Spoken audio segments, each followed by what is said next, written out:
ਵਾਹਿਗੁਰੂ ਜੀ ਕਾ ਖਾਲਸਾ ਵਾਹਿਗुरु जी की फतेह। सत श्रीकाल, नमो बुद्धाय, जय सलाम अलैकुम साथियों।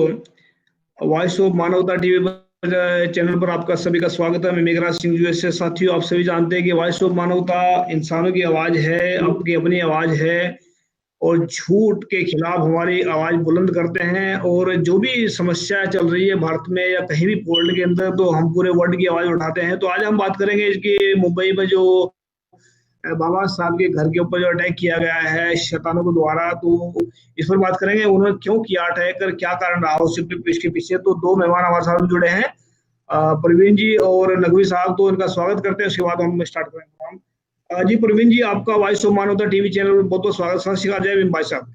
धन्यवाद सर जी। नकवी साहब, आपका बहुत बहुत स्वागत है। सत श्री अकाल, वाहिगुरु जी का खालसा, वाहिगुरु अस्सलाम वालेकुम जी। नकवी साहब बहुत शुक्रिया, वालेकुम सलाम, सत श्री अकाल जी। आज आप बात करेंगे कि जो मुंबई में जो अटैक हुआ है, मैं जो घर के ऊपर ग्रह जो बाबा साहब का है, प्रवीण जी इसके बारे में बताएं कि इसका थोड़ा जानकारी दें कि हमारे लोगों मुझे भी आप पता ही नहीं था इसके बारे में। बाबा साहब का घर है वहां पर है, तो थोड़ी जानकारी इसके बारे में दें कि वो ग्रह मतलब कैसा है, उसके बारे में क्या खास जानकारी देश के बारे में भाई। वो मतलब वहां पर क्यों बनाया गया है, स्पेशल है क्या उसके मतलब, इसके बारे में क्या क्या मतलब खास बात थी क्या जो इसके ऊपर अटैक किया गया, इसके बारे में बताया प्रवीण जी। अब पहले थोड़ा 1 मिनट अपने बारे में परिचय दे दें कि आपका थोड़ा उसके बारे में बताइए प्लीज। ठीक है। जिस नाम से भारत को जानते हैं, को नमन करता हूँ साथियों। और सबसे पहले मैं बात बोलना चाहता हूँ, मैं ओबीसी महासभा महाराष्ट्र अध्यक्ष प्रवीण गाडवे, महाराष्ट्र से। साथियों, जो हमारा जो यहाँ प्रकाश राजगृह पे जो हमला हुआ है, जो समझ लो अभी हमला हुआ हुआ कुंडिया पत्थर मारे हुए हैं, लेकिन इसका जो रीजन है सही देखा जाए तो कैसा है। यहाँ जो समाज है यहाँ हमारे महाराष्ट्र में 9%, 10-12% उनको सिर्फ और सिर्फ कोई यानी है यहाँ महाराष्ट्र से आरएसएस ज्यादा चलती है। उसके वजह इनको उछाल देना और ये अपने बहुजन समाज में कुछ को भी कारस्थान बनाने का ये षड्यंत्र था, ये महाराष्ट्र की बात के लिए। नकवी साहब, आप किस नजरिए से देख रहे हैं इसको, जो जो हुआ है मुंबई में जो कांड हुआ है, जो इसको किस नजरिए देख रहे हैं नकवी साहब? इसको तो बाबा साहब से मनुवादियों को बहुत जलन है, इसलिए कि उन्होंने जो है बौद्ध धर्म ग्रहण किया, तो ये सबसे बड़ी जलन है। और हाथ से उनके जो छूट गया, एक तो मुसलमान निकल गया, जो मुसलमान लोग हो गए, और वो भी मुसलमान जो हुए उसका तो कारण वही था, ब्राह्मण था। क्योंकि जजिया कर के टाइम पे जमीन जो है जो कर नहीं दे पाता था तो उसकी जमीन ले लेते थे, क्योंकि मंत्री सब यही थे, ब्राह्मण निगरानी करने वाले, काम संचालन करने वाले। वो मुगल लोग तो अपना वो कुर्सी पर बैठे रहते थे, तो ये लोग जमीन छीन रहे थे। इसलिए मुसलमान लोग धर्म परिवर्तन कर लिए, और जो धर्म परिवर्तन नहीं किए, SC ST OBC थोड़ा लोग टैक्स भी नहीं दिए तो उनकी जमीन छीन लिया। तो उसका भी यही कारण है। दूसरा कारण यह है कि बाबा साहब ने बौद्ध धर्म ग्रहण कर लिया, हिंदू धर्म छोड़ दिया। और अब जो है, अब सबको मालूम पड़ गया है कि हिंदू धर्म है ही नहीं, जबकि मोहन भागवत ने भी कह दिया कि हिंदू धर्म नहीं है, एक ये व्यवस्था है, जीने की एक शैली है, जीवन यापन करने की। मोदी ने भी कह दिया कि ये कोई धर्म नहीं है, ये जीवन यापन करने की एक शैली है। तो बाबा साहब ने तो कब जागृत होकर के, उनको तो भाई उनके जैसा विद्वान कोई था ही नहीं, और कोई है भी नहीं, कोई होगा भी नहीं, समझे।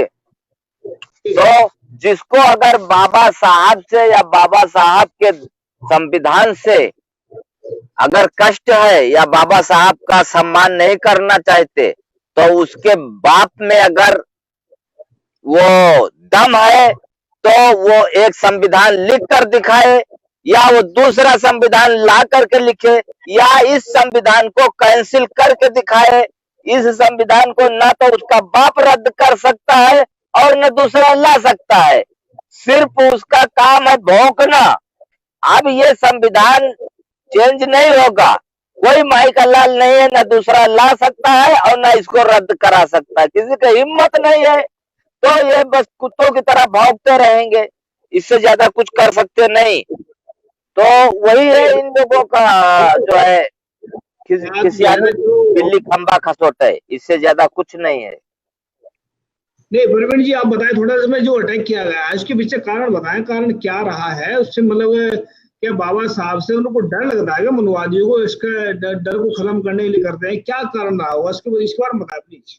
मैं भारत के सभी मेरे बहुजन समाज को मैं अपील करता हूँ कि बार बार जो होता है, ये जो मुद्दे होते हैं अपने यहाँ, ये महाराष्ट्र से लेके कन्याकुमारी से लेके समझ लो कश्मीर तक, ये बहुजन, ये % जो लगे, जो 15% ये समाज है, इनको राज शासन करती जमात बनी हुई है। ये अपने को बहुजन समाज को दुरावा निर्माण करने के लिए जाति जाति में बांट दिया है। 6743 जाति में बांट दिया इन लोगों ने।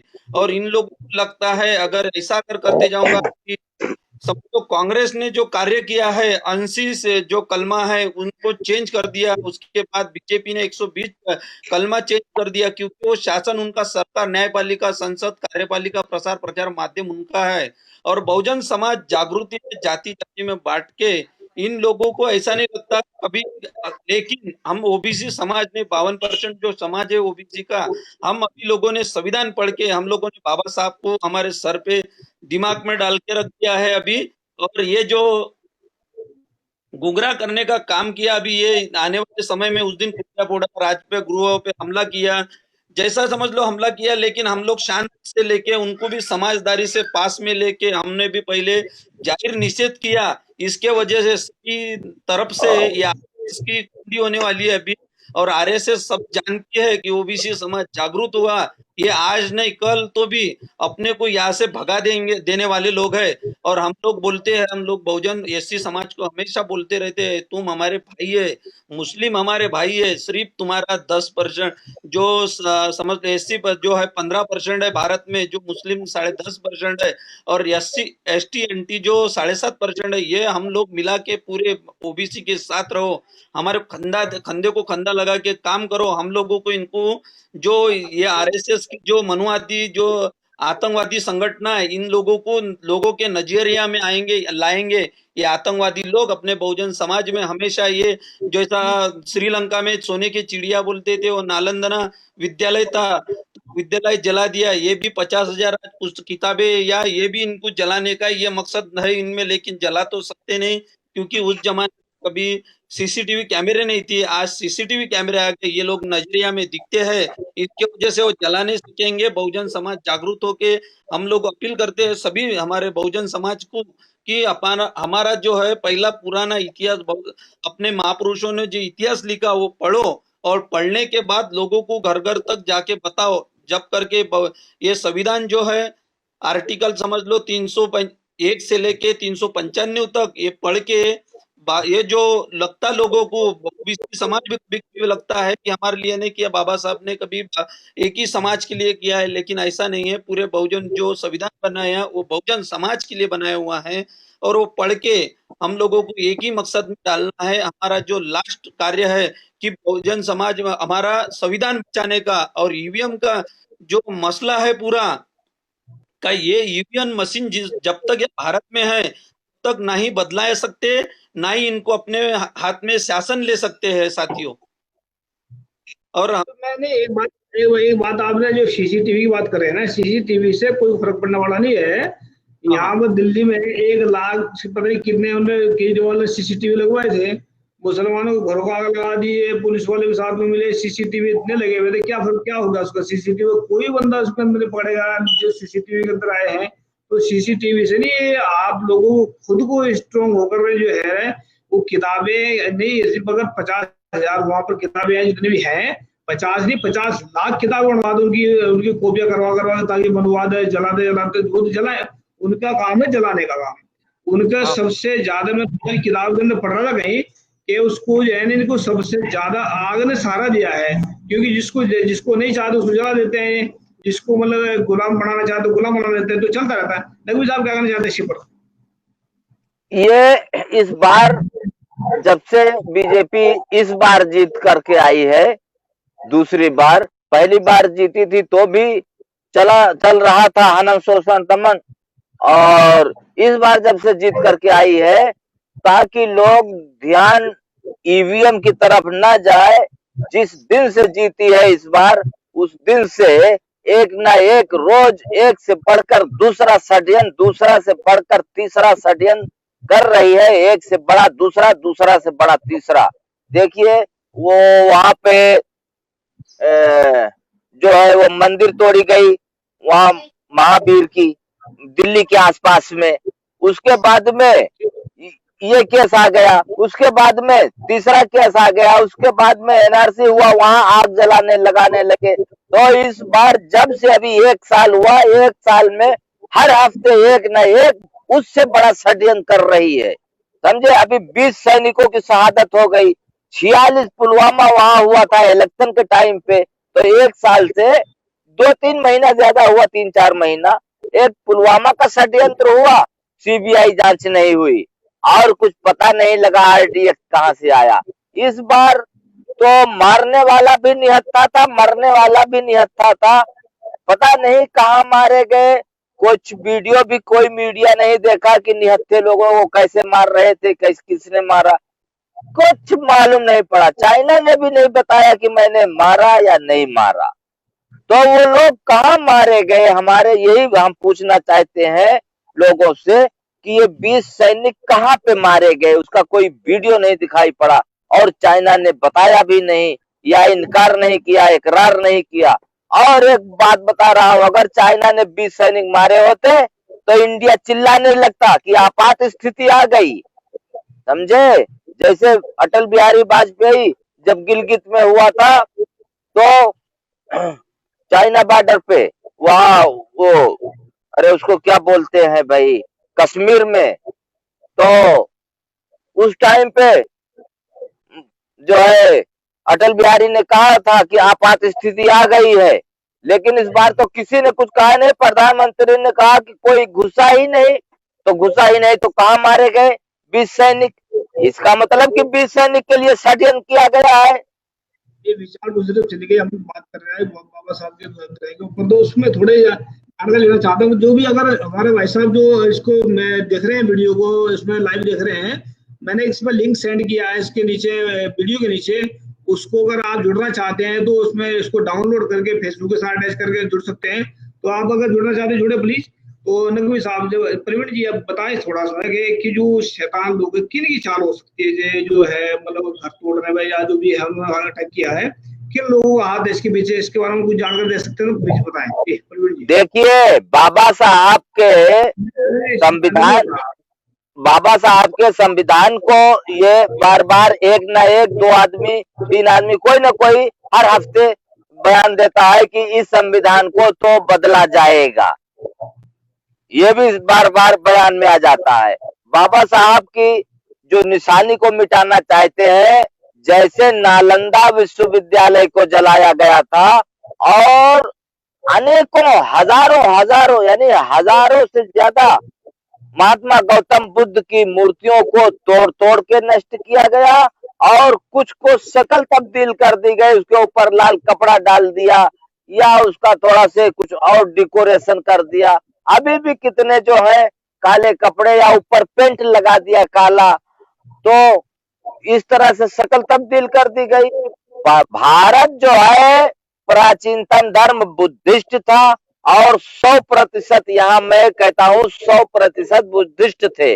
जो ओबीसी है ये सब बुद्धिस्ट थे, किसी का बाप और कुछ नहीं था। जितने मुसलमान है भारत में ये सब बुद्धिस्ट थे, इनके बाप दादा सब बुद्धिस्ट थे भाई।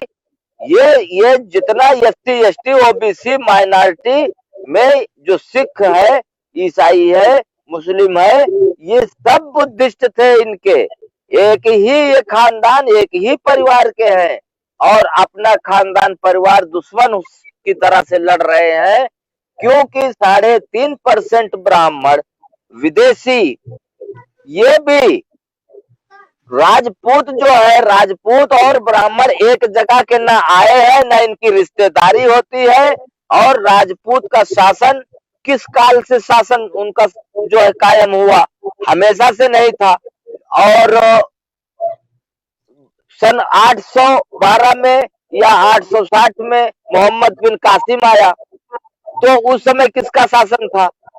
उस समय किसका शासन था? उसके बाद में कई बार बीच में मोहम्मद बिन कासिम के बाद में कई बार कम से कम 10-15 शासक और आए बीच में, लोधी वंश, सैयद वंश, खिलजी वंश, पता नहीं कितने वंश आते गए, समझे। तो राजपूतों से कुछ पहले 100, 200, 400, 500 साल पहले से ब्राह्मण आए हैं। ब्राह्मण को भारत में आए लगभग 2500 साल हुआ। तो ये कभी भी ऐसे 100, 200, 400 नहीं आए, हमेशा 10-15, 10-15, 20-25 ऐसे ही छोटी छोटी टुकड़ी में आते गए और शरण लेकर भारत में दाखिल हुए हैं। अटैक नहीं किया, ना कोई ब्राह्मण राजा हुआ, ना इनका राज कायम हुआ। क्योंकि जब मोहम्मद बिन कासिम का राज कायम हुआ, अटैक आया आक्रमणकारी, तो जजिया कर मुक्त थे ब्राह्मण, इनके ऊपर जजिया कर नहीं पड़ा, क्योंकि ये इधर उधर भीख मांगते खाते थे। उसके बाद में जब महमूद गजनवी अफगानिस्तान गजनी डिस्ट्रिक्ट वाला आक्रमण किया, उसके बाद में जब जजिया कर तो लगता रहा, तो महमूद गजनवी का जब अटैक हुआ है, उसके बाद सब के सब ब्राह्मण जो है मंत्री हो गए। एक भी मंत्री कोई नहीं था, सिर्फ ब्राह्मण मंत्री थे। और उस समय पे गोस्वामी तुलसीदास ने उसी समय पे रामचरितमानस लिखा। आप देख लीजिए, दोनों की तारीख देख लीजिए, रामचरितमानस की और महमूद गजनवी आया जब आक्रमण किया, दोनों एक ही समय का है। तो इससे सिद्ध होता है कि इससे पहले इन्होंने क्यों नहीं लिखा, क्योंकि राजपूत का शासन था और राजपूत शासन काल में इनकी लिखने की हिम्मत नहीं थी। राजपूत और ब्राह्मण एक नहीं है, अलग अलग के हैं, इनका डीएनए भी एक नहीं है। और राजपूत का शासन नष्ट करने के लिए ब्राह्मणों ने मुगलों से मिलकर के अटैक करवाया था। इस पर मैं कहता हूं, क्योंकि सारे के सारे मंत्री ब्राह्मण हुए और जब राजपूत धर्म परिवर्तन होने लगे तो सब हुए SC ST, राजपूत भी धर्म परिवर्तन हुआ, तो क्यों नहीं ब्राह्मण धर्म परिवर्तन हुआ भाई? ब्राह्मण कई हजारों में एक जो है धर्म परिवर्तन किया, और नहीं, इससे ज्यादा नहीं, कई हजारों में एक बस। लेकिन राजपूत कम से कम 30% धर्म परिवर्तन हो गया। देखिए साहब, बात कहाँ पर चल रही है, आप इधर को कहाँ पर ले गए बात को, तो वापस लेकर आए। अगर जैसे उन्होंने मोहम्मद गजनवी या नालंदा की बात है, जो जलाया है, उसको ऐसे बाबा साहब का उन्होंने जलाने की कोशिश कर रहे हैं, तो इनका तो यही काम ही है ना भाई। इनका तो देखिए, बाबा साहब को मूर्ति तोड़ना, और जो है वो ये क्या बोलते हैं, कौन दास की, महावीर दास की जो है एक मंदिर तोड़ी गई यहाँ पे दिल्ली के आसपास में। तो इनका तो काम ही यही है, नष्ट करना। जितने प्रमाण है बौद्धिक के, इनको सबको नष्ट करना इनका यही काम है। नालंदा किए, ये किए, और राजपूत जो है, अब राजपूत भी मजबूर हो गया, राजपूत अब सशक्त नहीं रह गया भाई। आधे राजपूत चले गए पाकिस्तान, और जो है थोड़े से जो है आधे से कम बचे भारत में, ज्यादातर चले गए पाकिस्तान, समझे। उन्होंने देख लिया था कि कई बार ड्रामा हो चुका, कई बार नाटक हो चुका, तो जो धर्म परिवर्तन कर चुके थे वो चले गए। तो जो हिंदू रह गए वो वही बाकी है, और थोड़े राजपूत मुस्लिम भी है भारत में अभी। तो इनका ये मनुवादियों का जब से आए हैं तब से षड्यंत्र ही षड्यंत्र चल रहा है इनका। इनका तो राज कभी हुआ नहीं, सिर्फ षड्यंत्र ही था हमेशा, लड़ाई झगड़े करवाना। तो आप बाबा साहब के बारे में पूछ रहे हैं, तो बाबा साहब का जो है मृत्यु भी संदेहात्मक हुई। कोई कहता है बाबा साहब को जो है जहर दिया गया, कोई कहता है कैसे हुआ। तो बहरहाल बाबा साहब से इसीलिए जलन है मनुवादियों का कि अपना राज स्थापित करना चाहते हैं।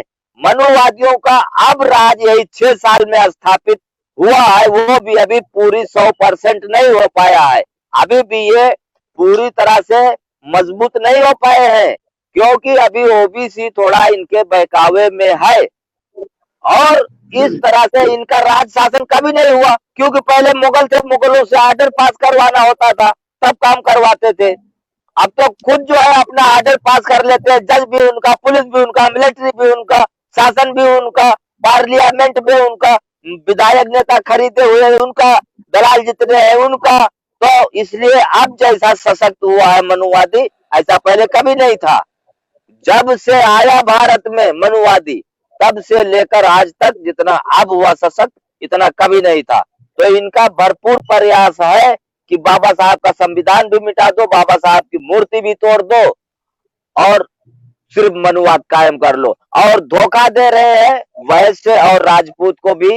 ये मालूम नहीं है कि ये मनुवादी, सिर्फ मनुवादी अपना ही शासन रखेगा और सर्वोपरि रहेगा, बाकी सबको जूती के नीचे रखने का इनका संविधान है और कुछ नहीं। इनके जब 4 वर्ण है, ऐसा विश्व में कहीं है ही नहीं कि 4 वर्ण हो, इतना छुआछूत, ऊंच नीच, भेदभाव हो, विश्व में कहीं नहीं है। इनका जो कुछ है सब देख रहे हो, बनावटी है, इनका असली कुछ नहीं। समझे? हिंदू धर्म है कहाँ भाई? हिंदू धर्म है ही नहीं। अरे बात सुन लीजिए, फिर दूसरे आदमी बैठे हैं, उनकी बात करने। प्रवीण जी मुझे बताया इसके बारे में कि इन्होंने जो अटैक किया, अटैक करने वाले बंदे कौन थे? एक मतलब किन का हाथ हो सकता है इसके पीछे, जो बाबा साहब के वहां पर अटैक हुआ? कौन बंदे, कौन मतलब लोग हैं इनके, कौन हो सकता है पीछे? जी सर जी, जो अपने यहाँ भारत में, जो मैं भारत के लोगों को, हमारे बहुजन समाज को मैं हर बार अपील करता हूँ कि जो जी बाबा साहब का संविधान बोलते हैं, उसको बाबा साहब ने तो जरूर लिखा, लेकिन अपना वो भारत का संविधान है। क्योंकि भारत का संविधान बोलेंगे तो लोगों को दिमाग में बैठेंगी बात की अपन क्या बोलते हैं। बाबा साहब का संविधान जो है भारत में लिखा हुआ बहुजन समाज के लिए। और समाज क्या है, मैं तो बोलता हूँ सभी लोगों को। 800 साल मुगलों ने राज किया, उसके बाद 150 साल जो है तो अंग्रेजों ने राज किया यहाँ भारत में। हम और हमारा बहुजन समाज गुलामी में रहा, लेकिन इससे सबसे गए, वो तो छोड़ के चले गए, इंग्रज भी चले गए, मुगल भी चले गए, लेकिन जो ये आरएसएस 2000 यानी 1924 में बनी है, और उसके बाद जो ब्राह्मण यहाँ आए हुए, वो सबसे बड़े घातक है बहुजन समाज के लिए। और जाति में क्यों बांटा? क्योंकि पहले क्या होता था, भारत में कुछ भी हो जाए, एक जगह एक खट्टा जमा हो जाते थे लोग, लेकिन जाति जाति में बांट दिया, उसमें पोट जाति में डाल दिया। लोगों को क्या किया, उसके एक खट्टा नहीं जमा होना चाहिए करके वो जाति जाति में बांट दिया। और लोग आज के जमाने में पोट जाति भी देखते हैं, जाति भी देखते हैं। मैं लोगों को भी अपील करता हूँ, क्योंकि अपने वो ब्राह्मण कोई बाप नहीं थे और उन्होंने जाति में बांटा। जाति तोड़ो, समाज जोड़ो, और जिसने जाति बनाया उसको पहले मूठ माती दो। भारत में सबसे पहले तो मैं जनता को अपील करता हूँ, क्योंकि मुस्लिम समाज जो है वो धर्म के लिए सबसे ज्यादा, उनको धर्म के लिए ज्यादा टाइम देते हैं। और जो बुद्धिस्ट समाज है वो या भारत में जो है तो वो बुद्धिस्ट धर्म के लिए समय नहीं देते, और उन्होंने समय देना चाहिए लोगों को ओबीसी समाज, मुस्लिम समाज जोड़ने के लिए। और उसके बाद जोड़ के उनको बुद्धिस्ट का क्या रीजन है वो बताने के लिए टाइम देना चाहिए। और रहा क्रिश्चियन का, वो भी धर्म के लिए ज्यादा समय देते, लेकिन जो मूल निवासी अपना बुद्धिस्ट भारत जो उगम हुआ है यहाँ से तथागत बुद्ध का, और बुद्ध धम्म स्वीकार लिया है, और अपने लोगों ने वही पुराने काल में अपने बुद्ध के धम्म के ऊपर जाना चाहिए। क्योंकि समता, बंधुता, न्याय वही धर्म में है। क्योंकि एक सरीका पूरा भारत बनना चाहिए। और जिस सम्राट अशोक का जो सपना था वो साकार अगर करना है, तो ये 15% लोगों को नीचे गिरा के पहले दिल्ली पे राज करना होगा, सरकार बनाना होगा, और सरकार बना के बाद में वो राष्ट्र की, फिर अपने राज्यों की सरकार बनाना पड़ेगा। अपने दिल से, अपने विचारों से अपन उनको न्याय दिलाएंगे अपने लोगों को, और ये लोगों को न्याय नहीं मिल रहे हैं।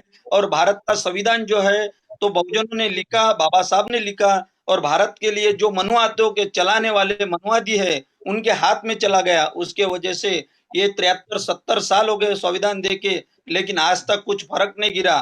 क्या हो है, सबसे पहले तो एट्रोसिटी जो लगी हुई है, वो बोलते हैं कि एट्रोसिटी हम लोग या हमारा एससी समाज, बहुजन, ये जो समाज है वो बोलता नहीं कभी कि इसको कड़क करो, इसको नरम करो। लेकिन लोगों को क्या, देखो आज जाके 2 साल 1 साल हो गया, कुछ इधर अभी समझ लो राजगुरुओं पर इन्होंने हमला किया होगा। मैं तो बोलता हूँ कि आरएसएस वालों ने किया उसके बाद, लेकिन वो एट्रोसिटी लाएंगे और कड़क कर देंगे। अरे भाई, हम लोग बहुजन समाज क्या, मराठा कुंभी जो मुस्लिम, हमारा जो बहुजन समाज में से ओबीसी एससी माइनॉरिटी जो समाज है, वो हम लोगों को इससे टाइम नहीं है, क्योंकि हम लोग जानते हैं कि उन लोग हमारे महाराष्ट्र में 15% समाज जो है, उन लोगों की वजह से हम लोग चुन के भी आते हैं। हम लोगों को वोटिंग की जरूरत भी है, और हम हमारा समाज है, हम लोग शासन करती जमात बन के हम लोग को उनको न्याय न्याय दिलवाना है। लेकिन ओबीसी को सिर्फ खुर्चा दी है, लेकिन पावर नहीं दी है। और भाजपा, कांग्रेस, कम्युनिस्ट, ये जो पार्टी है मुल्तुन, ये सभी पार्टियां जो नेशनल पार्टी में से एक बीएसपी छोड़ के बाकी चारों पार्टियां ब्राह्मणों की है। लेकिन ब्राह्मणों के रह के हम लोग को हक अधिकार कब मिलेगा? सिर्फ खासदार एमएलए बनेंगे, एमपी बनेंगे, मंत्री बनेंगे, लेकिन हम लोगों के लिए हमारे जो नेता बने हुए हैं उनको साइकिल मिलेंगे, गाड़ी मिलेंगी, कॉलेज मिलेंगे, कंपनियां मिलेंगी, जो कुछ लगता है वो खुद के लिए मिलेगा। लेकिन समाज की अगर बात करते हैं तो उसको सिर्फ ये उसको डायरेक्ट डायरेक्ट उनके ऊपर धाड़ होती है, उनके ऊपर डायरेक्ट अटैक होती है कि ये लोगों को सिर्फ यहाँ से समाज का मुद्दा उठाएंगे, इनको खत्म करना चाहिए। यही दिमाग में उनके 15%, ये 3.5% ब्राह्मणों के दिमाग में, मनुवादों के दिमाग में घुसी हुई बात है ये। और क्या है, राज अगर करना है तो हम लोगों के लिए सभी बातें भूल के आज के धर्म के ऊपर ज्यादा न जाते, हमारे लोकशाही के ऊपर ज्यादा नियंत्रण देना चाहिए। और लोगों को काबिज अगर करना है, यहाँ से कांग्रेस भी हटाओ, बीजेपी भी हटाओ, लेकिन जब तक कांग्रेस जाती है, बीजेपी जाती है, और बीजेपी जाती है, कांग्रेस जाती है, इन दोनों को भी फर्क नहीं गिरता, क्योंकि वो दोनों भी एक तरीके से हो। लेकिन सबसे मेन बात बोले तो अपने बहुजन को अगर हक अधिकार लेना है तो अपने को ईवीएम हटा के हमारा शासन करती वो जो दिल्ली का राज है वो अपने हाथ में लेना पड़ेगा। उसके बाद हम लोगों के बाबा साहब का जो संविधान, हमारे भारत का जो बाबा साहब ने लिखा संविधान है, वो 100% या भारत में लागू करके सब जन, हमारा बहुजन समाज इकट्ठा होके, हमारे मुस्लिम भाई भी 10.5% है, या के अभी तो बोल दिया सर जी ने कि यहाँ के मुस्लिम जो है विदेशी नहीं, हमारा डीएनए हुआ 2001 में, हम लोगों का डीएनए ये गए, हम लोग भाई भाई है। लेकिन धर्म में ज्यादा दिमाग नहीं डालते, सिर्फ भारत के धरती के ऊपर दिमाग डालो कि हमारा फायदा, भारत के लोगों का क्या फायदा होगा। देखिए ऐसा है, मनुवादी की पहले देख लीजिए सामने पहचान कि हाँ, शिक्षा को प्राइवेटाइजेशन कर दिया, सरकारी स्कूल ज्यादातर बंद हो गए और बहुत कम जो है उसमें शिक्षक ही नहीं, बहुत कम शिक्षक है, एक एक टीचर या दो टीचर हैं। तो ये अशिक्षित रखने के लिए और गरीब बनाने के लिए इन्होंने क्या क्या प्रयास किया, जैसे ट्रेनें बेच रहे हैं, कंपनियां बंद, प्राइवेटाइजेशन कर रहे हैं। तो ये ज्यादा का ये ज्यादा प्रयास।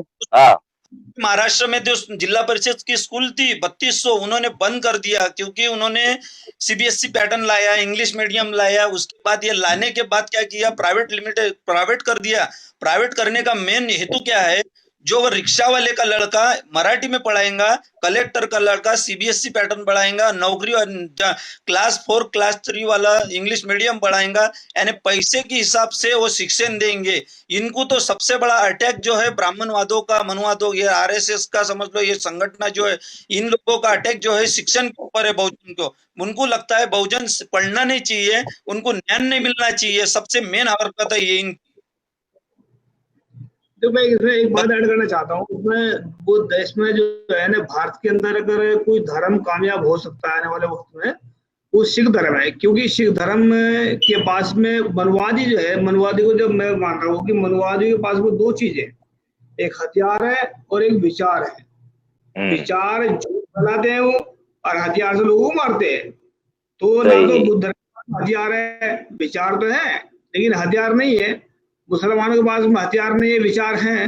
लेकिन अगर आदमी खड़ा बंदूक लेकर और तलवार लेकर खड़ा तो उसको कैसे कैसे निपटेगा? उससे हाथ जोड़े से, जो डंडे से मारने वाला आदमी है वो हाथ जोड़े से थोड़ा मारेगा। तो विचार, सिखों के पास में तलवार भी है और विचार भी है, तो दोनों चीजें होती इंसान के पास में, तो कौन उसके आगे टिकेगा? तो सिखों से डरते क्यों मनुवादी? तभी तो डरते हैं। पंजाब के अंदर पूरा जोड़ लगा दिया, सही पंजाब को बर्बाद करने के लिए, मैं ये तो तोड़ने के लिए वहां लोग नहीं, तो एससी एसटी और ओबीसी माइनॉरिटी हम सब साथ में है सिखों के भाई। हम सब लोग सिखों का पूरा फुल समर्थन में है, साथ देंगे, सपोर्ट करेंगे पूरा। लोगों का हम भी पूरा समर्थन देंगे, लेकिन तो वो तो बात है, जब तक जो पाकिस्तान की फाड़नी हुई है 14 अगस्त 1947 में, तो सबसे ज्यादा पंजाबी लोगों की, तो हमारे पंजाब का तो वहां तो हिस्सा ही था, वहां तो पूरी जमीन उन्होंने ये जो गांधी ने तो सत्यानाश कर दिया पूरा, क्योंकि जो 11 टुकड़े आज तक बनाए ये मनुवादियों ने बताया, क्योंकि यहाँ मुस्लिम लोगों ने कभी नहीं बोला था कि हम लोगों को ये पाकिस्तान फाड़नी होना और हम लोगों को आधे हिस्से होना, टुकड़े टुकड़े में बांट दो करके, क्योंकि जब भारत स्वतंत्र हुआ था तो सबसे पहले ये मैं लोकशाही का एक बात बताना चाहता हूँ कि जो 15 की कमेटी बनाया था, तो सबसे पहले जो 15 की कमेटी हुई थी 15 अगस्त 1947 में, तो सरदार वल्लभ भाई पटेल, ये पटेल थे गुजरात के, हमारे जो पटेल समाज के भी थे और पटेल भी थे, वो 15 पंत प्रधान के रैंक में थे, और ये पंडित जवाहरलाल नेहरू उसको बोला था ये शूद्र जो है ये पंत प्रधान नहीं बन सकता, उसमें पाकिस्तान का भी एक लिया था उन्होंने, तो उनको भी लिया था कि ये भी पंत प्रधान में, लेकिन इन्होंने क्या बोल दिया है कि पाकिस्तान हम लोग अलग कर देंगे और वहां का पंतप्रधान आपको बनाएंगे, और यह जो 15 में से 13 वोट गिरे थे सरदार वल्लभ भाई पटेल को, तो उन्होंने वल्लभ भाई पटेल को वो जो चुनाव हुआ उसके गांधी ने उसका ओपन नहीं किया, समय मैं बोले आज समय शाम हो गई, मैं आज तो नहीं बोलूंगा, मैं कल सवेरे बोलूंगा, लेकिन सवेरे बोल के क्या हुआ 65,000 करोड़ रुपए पाकिस्तान वाले को, जब तक बोले हमारा उद्धार नहीं होता तब तक हम लोगों को ये संरक्षण के लिए और विकास के लिए देना पड़ेगा, तो इन्होंने बोला वो भी दे देंगे, लेकिन तो भी पाकिस्तान वालों को बोले हम लोग यहाँ का पंतप्रधान नहीं बनाएंगे, या जो बनाया मनुवादों ने, ये 13 वोटिंग गिरने के बाद सरदार वल्लभ भाई पटेल बनना चाहिए थे, तो इन्होंने गांधी ने क्या बोला ये शूद्रों को हम लोग पंतप्रधान नहीं बनाएंगे, पंडित जवाहरलाल नेहरू को बनाया, ये लोकशाही का हत्या किया सबसे पहले गांधी जी ने, और जो गांधी जी उड़ाया समझ लो, तो ये तो इसके लिए उड़ाया, इसका काम हो गया अभी 50 करोड़ पाकिस्तान के लिए, इसके लिए उन्होंने नत्थु गोडसे ने उसको उड़ाया, उड़ाने वाला कौन था, ब्राह्मण ही था, और ये कौन काम करने वाला बनिया था, और लोकशाही की हत्या करने वाला ये नुकसान किसका होगा सर, सिर्फ सरदार लोगों का, हमारे बहुजन समाज का। पाकिस्तान में शादी आधी जमीन, मैं भी गया था अमृतसर और वहां से देखा, वो लोगों ने बोला 1,000 2,000 हजार 5,000 एकड़ हमारे पास जमीन थी, बोले हमारी आधी जमीन उधर चली गई, और मेरी मौसी खुद बोले अमृतसर में रहती है, अमृतसर में मैं रहने वाला, और मेरी जो मौसा है बोले वो बोले लाहौर में रहती है, बोले हमारे संबंध हमारा है, भारत का किसका नुकसान हो गया, सबसे ज्यादा पंजाब का हो गया, यानी वहां की भूखमरी वहां ज्यादा बढ़ाने वाला ये गांधी है, उसका मेन कारण। मैं इसमें जो है ना मैं बात ऐड करना चाहता हूँ, जो पाकिस्तान का बंटवारा नहीं हुआ है, दरअसल क्या हुआ उस वक्त जो है सिखों की ताकत थे, ब्राह्मण आज भी डरते हैं, पहले भी डरते थे, 500 साल से सिखों के पीछे पड़े हाथ धो गए, लेकिन सिख इनका वजह तो बाहर है क्योंकि उनके पास में हथियार भी है, तो तलवार भी विचार भी है, तो इन्होंने पाकिस्तान जो बनाया है पंजाब को तोड़ा है इन्होंने बेसिकली, क्योंकि सिखों की ताकत उस वक्त बहुत ज्यादा फैली हुई थी, सिखों ने राज किया 40 साल, महाराजा रणजीत सिंह का राज रहा है, उसके बाद में जो है ना इन्होंने पाकिस्तान तो बढ़ाया है, लेकिन पंजाब को आधा तोड़ दिया इन्होंने, ताकि पंजाब की ताकत जो है ना कमजोर पड़ जाए और ये जो सिख हैं ये कमजोर पड़ जाए, इन्होंने पाकिस्तान बढ़ाया है, लेकिन सिखों को बर्बाद करने के लिए बढ़ाया इन्होंने, तो ये पाकिस्तान तो पहले भी जब वहां पर मुझे एक बात की समझ नहीं आई अब तक, मैं सोचता हूँ कि जब अंग्रेज ये बंटवारा करके चले गए थे, तो फिर कत्लेआम किसने करवाया वहां बीच में, तो कत्लेआम कौन करवाने वाला था उस वक्त वहां पर, किसने, जब यहाँ सब कुछ राजी रिश्ते में पाकिस्तानी बन गया, इंडिया अलग बन गया, तो कत्लेआम किसने करवा, यानी कि कत्लेआम करवाने वाले भी मनुवादी लोग थे उसमें, उस वक्त इन्होंने सारा कुछ करवाया, पंजाब को तोड़ने वाले मनुवादी है, और इन्होंने ये करना है, तो ये जो भारत में जो एक ताकत थी जो डॉक्टर अम्बेडकर की, उसको उससे भी घबरा रहे थे, तो उसके घबराने की वजह से आज जो अटैक हो रहा है, तो आज डॉक्टर अम्बेडकर की उससे घबरा रहे हैं, तो आज भी मुझे ऐसा लग रहा है कहीं ना कहीं ये मनुवादी देश तोड़ना चाहते हैं, क्योंकि ताकत जो है ना फैली हुई है, सिखों की ताकत अलग चल रही है, और जो जिसमें देखिए जो आप कह रहे हैं मनुवादियों ने करवाया, तो आपको मैं एक उसमें और एक जोड़ देता हूं इनके ख्याल का और इनके विचार का, कि तेज बहादुर यादव के सपोर्ट में बनारस वाली सीट पे गुजरात से एक आदमी आया था, उसने कहा मैं आरएसएस से जुड़ा हुआ हूं, आरएसएस का प्रचारक हूं, हालांकि वो अनजान था, क्योंकि अगर वो जानता तो बताता ही ना, या तो छोड़ देता आरएसएस, उसने कहा मैं आरएसएस प्रचारक हूं, और हमने देखा है हमारी आंखों के सामने मोदी ने 50 बच्चे उसमें थे, 50-60 बच्चे, और गोधरा में, गुजरात में जो आग लगाई गई थी ट्रेन में, तो उसने कहा कि हमारे सामने आंखों की देखा हाल है। तो वो तेज बहादुर यादव के इलेक्शन में सपोर्ट में, समर्थन में आया था। यूट्यूब पे आप देखिए, एक जगह नहीं 1000 जगह आप पाएंगे, फेसबुक में लोगों के प्रोफाइल में पाएंगे। तो वो आदमी कहा कि मोदी ने गुजरात इलेक्शन जीतने के लिए वो 50 बच्चों को हत्या करवा दिया। छोटे छोटे बच्चे थे, स्कूली बच्चे, नर्सरी में पढ़ने वाले। तो ये आरएसएस का जो ख्याल है, जैसे समझौता एक्सप्रेस ट्रेन में असीम आनंद ने कोर्ट में बताया, उनका कोर्ट में बाकायदा हलफनामा हुआ, उन्होंने अपना बयान नोट करवाया कि हम मोहन भागवत के कहने से मालेगांव बम धमाका किया और समझौता एक्सप्रेस ट्रेन जो है उसमें धमाका किया। तो इन लोगों का विचार ही यही है कि झगड़ा लड़ाओ और पाखंड करो ताकि किसी को मालूम ना पड़े कौन कर रहा है, और हिंदू मुस्लिम लड़ते रहें, जाति जाति में झगड़ा कराओ। और इन्होंने अपने सब डीएम बनाए, अपने सब जो है इन्होंने जज बनाए, 70% इन्होंने जुडिशरी में रखा है। बाप जो है वो अपने लड़के को, दामाद को जस्टिस सेलेक्ट कर देता है। ऐसा कहाँ होता है भाई? तो इनके 70% पूरा अकेले ब्राह्मण जो है जुडिशरी में हावी है, और बाकी थोड़ा जो है राजपूत हो वैसे भी है।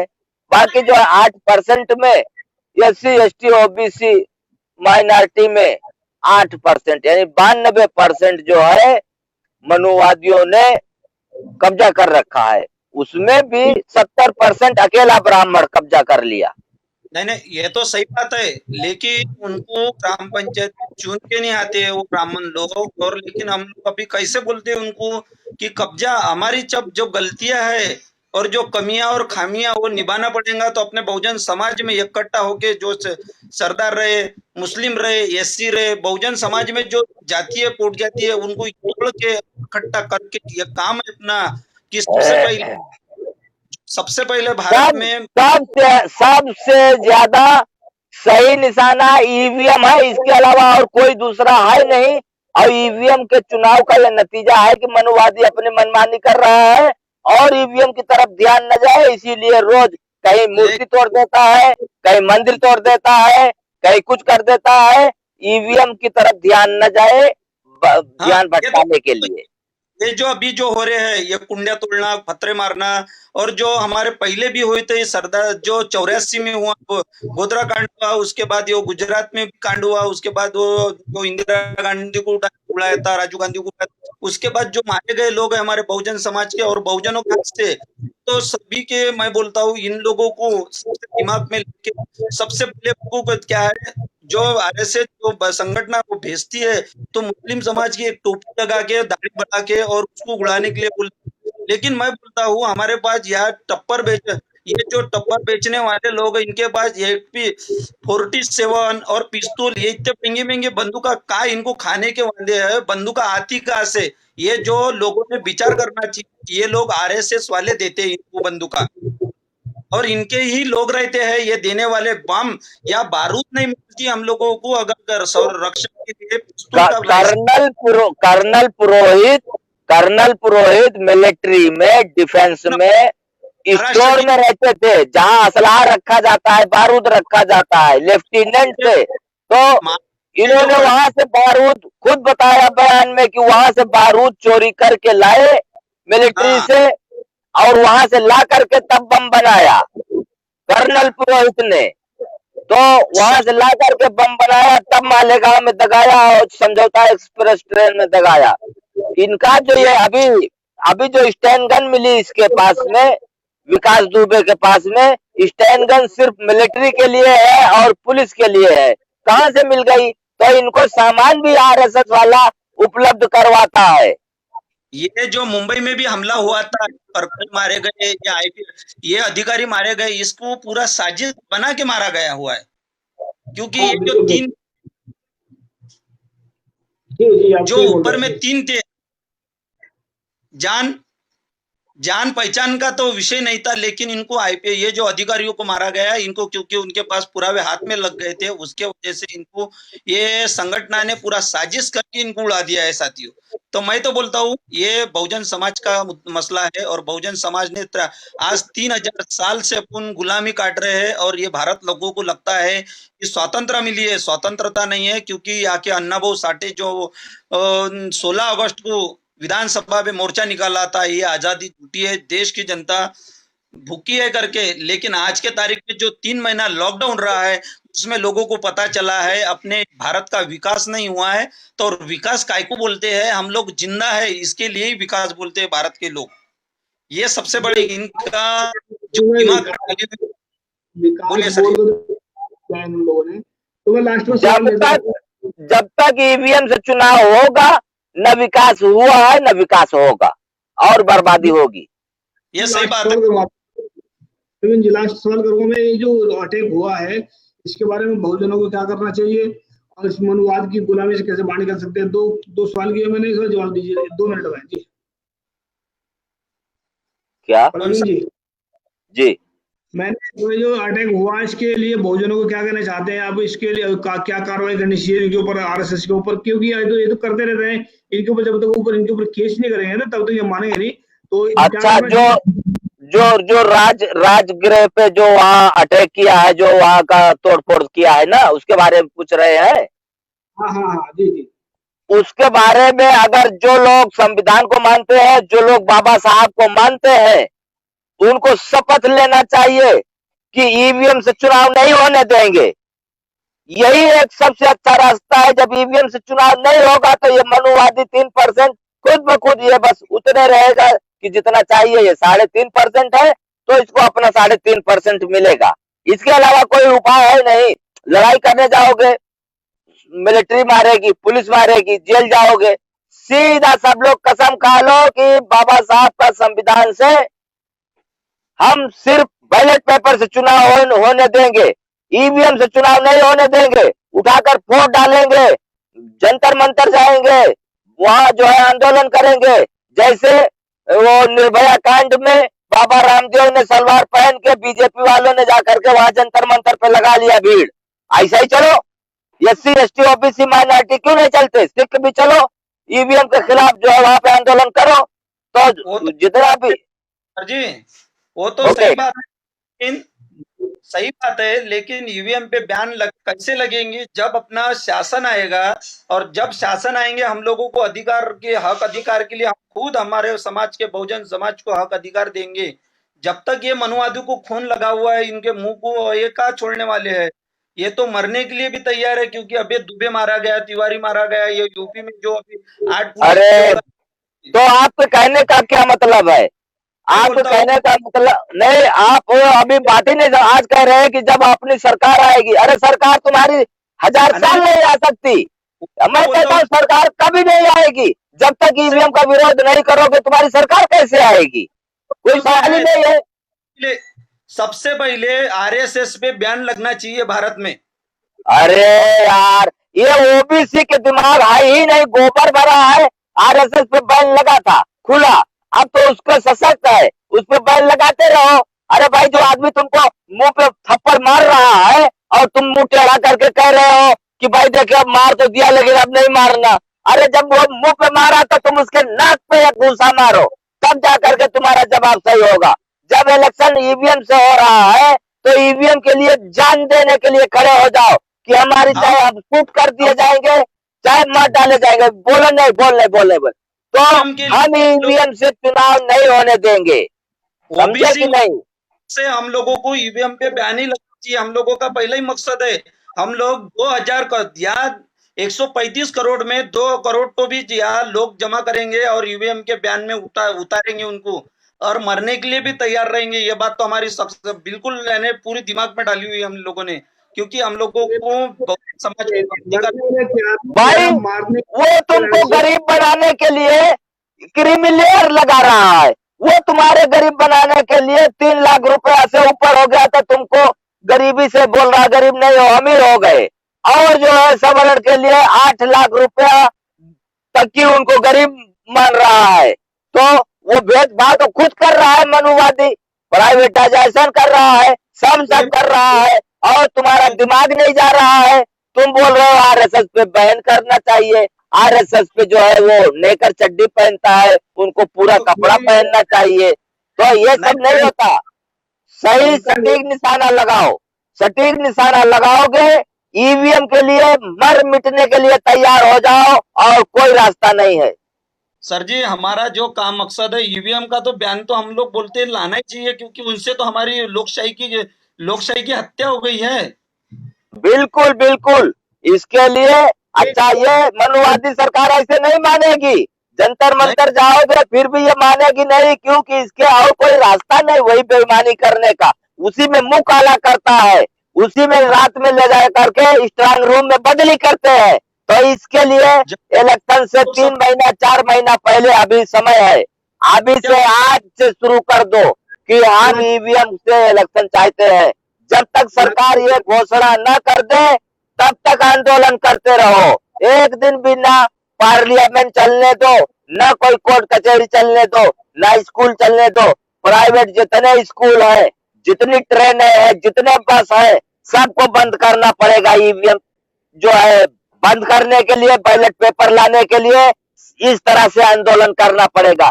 ये चुप्पे चुप्पे कान में बताने से, मुंह टेढ़ा करने से काम नहीं चलेगा। जब तक कि नाक पे घूंसा न मारो तब तक। वो तुमको रोज 2 थप्पड़ मार रहा है और तुम मुंह टेढ़ा करके दूसरी तरफ बता रहे हो कि हमको मारना नहीं तो हम तुमको जवाब करारा देंगे। ऐसे करारा जवाब नहीं होता, वो तुम्हारे मुंह पे मार रहा है, तुम उसके नाक पे घूंसा मारो सीधा सीधा। वो ईवीएम से बेईमानी कर रहा है, उसका यही जवाब हुआ कि बैलेट पेपर लाओ, ईमानदारी स्थापित हो। जब तक ईवीएम न हट जाए तब तक हम मर मिटने के लिए खड़े हो जाएंगे, समझे? यही एक रास्ता है और कोई रास्ता नहीं है। हम चाहते हैं कि जो भी ईवीएम के खिलाफ सभी जन आंदोलन करें, तभी सारा सिस्टम सुधर जाएगा। डॉक्टर अम्बेडकर की मूर्तियां तोड़ रहे हो, बच्चा की सबके साथ बचाव हो रहा है अगर ईवीएम के खिलाफ होता है।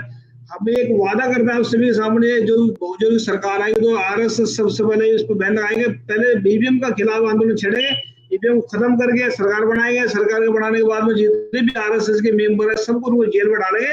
हम सरदार वल्लभ भाई पटेल की और डॉक्टर भीमराव अंबेडकर की, हम इनकी मूर्तियां हर चौराहे पर रखेंगे। लेकिन जब हमारा शासन होगा ना, तो जब तक ईवीएम चुनाव हटेगा नहीं तब तक हमारा शासन कैसे आएगा? हम कहते हैं हर चौराहे पर करेंगे, लेकिन ईवीएम पहले इनकी नस पकड़ो। भाई बीमारी, आप इलाज कराने जाते हो तो आपका पहले ब्लड जांच होता है, हाई ब्लड प्रेशर जांच होता है, आपका ईसीजी जांच होता है, आपका जो है एमआरआई किया जाता है, तब उसके बाद में आपकी कमी क्या है निकल के आती है। तो ये ईवीएम पहले, ईवीएम यही है। ईवीएम के कारण सरकार जो है आकर के षड्यंत्र करती है। 46 सैनिक मारे जाते हैं, पुलवामा में मारे जाते हैं, चाइना बॉर्डर पे मारे जाते हैं, ये मनमानी करते हैं, ये क्रिमिनल लगाते हैं, ये तुमको जो है उच्च पदों पे नहीं जाने देते, तो इनके पास सरकार रहती है। इनकी सरकार पहले खींचने का यही रास्ता है। ईवीएम हटाने के लिए हमको मरना पड़ेगा। जब तक हम मरने के लिए तैयार नहीं होंगे तब तक ईवीएम नहीं हटेगी। ये बेहया है मनुवादी, समझे? ओके, शुक्रिया, सलाम। एक बात बोलना चाहता हूँ, अपने भारत में जो है तो ये सबसे मेन बात है कि मूर्तियों के पीछे न मत लगो, क्योंकि मूर्तियां में, क्योंकि बाबा साहब ने पहले बोल चुके हैं, मैं मूर्तियों में नहीं हूँ, और फुले शाह अम्बेडकर मूर्तियों में नहीं है, विचारधारों से उनके किताबों में है। और मूर्तियों का खिलवाड़ करना ये बंद करना चाहिए, क्योंकि मूर्तियां जो है तो रोड पे लाने से अच्छा अपने घर में 100 किताबें लाके, 2 किताबें लाके लोगों को पढ़ाओ, और बुद्धि होना चाहिए। ये बात आपकी बहुत सही है, मैं आपकी बात से 100% सहमत हूँ, मैं आपकी बात से बिल्कुल राजी हूँ। हम भी मूर्ति के समर्थक नहीं है, लेकिन हम उन लोगों को समझा रहे हैं जो मूर्तियों के लिए मर मिट रहे हैं। मैं उनके सांत्वना के लिए बता रहा हूँ, संतुष्टि के लिए, कि भाई मूर्ति बाद में लगा लेना, पहले जो ईवीएम है मेन कारण है वो कर ले। जैसे चंद्रशेखर रावण है, चंद्रशेखर रावण इलेक्शन लड़ना चाहते हैं। एक मिनट, चंद्रशेखर रावण इलेक्शन लड़ना चाहते हैं, चंद्रशेखर रावण इधर उधर जाके धरना प्रदर्शन करते हैं, उनको ईवीएम के विरोध में क्यों नहीं बोलते? तो सबसे बड़ी गलती चंद्रशेखर रावण की है। बहन जी तो बिल्कुल बोलती ही नहीं ईवीएम के विरोध में, बहन जी भी बिल्कुल बेकार है। सबसे मेन बात बोले तो आज तक जो लड़ाई हुई है सब मूर्तियों के लिए हुई है, और मूर्तियों में कौन मरता है? बहुजन समाज मरता है। हमनों को, क्षत्रिय वैश्यों को पता है कि मूर्तियों में कुछ नहीं है। 300 करोड़ नहीं 3000 करोड़ भी देंगे तो उनसे कोई उनको फर्क नहीं गिरने वाला है, क्योंकि बहुजन भारत का ही पैसा खर्चा करने में जाने वाला है और गुमराह करने का काम जा रहा है। क्योंकि ये लोगों को गुमराह करने में काम में आती है, लेकिन किताब लोगों को बुद्धि देने के काम में आती है। 30 रुपए की किताब जरूरी है अपने को, लेकिन मूर्तियों के ऊपर कभी दिमाग डालने का कोई लोगों का मकसद नहीं होना चाहिए। धन्यवाद, बहुत बहुत आने वाले वक्त फिर विचार करेंगे। तो आने वाले वक्त में हम बताना चाहते हैं कि जो राज अब बहुजनों में बहुत जल्दी आएगा राज, उस वक्त कोई भी शैतान लोग जो कर रहे हैं, छटगट कर रहे हैं, जो इनको सबको जेल में डालेंगे। तो याद रखिए कि बहुजनों की आवाज वॉइस ऑफ मानवता टीवी चैनल है, पूरे विश्व की आवाज है, जुड़े रहे वॉइस ऑफ मानवता के साथ में। तो आप सभी का धन्यवाद। तो आप दोनों का भी धन्यवाद जी, प्रवीण जी आपका भी और नकवी साहब आपका भी। सूर्य बहुत बहुत वाहिगुरु जी का खालसा वाहिगुरु जी का फतेह। सत श्री अकाल, अस्सलाम वालेकुम, थैंक यू सबका।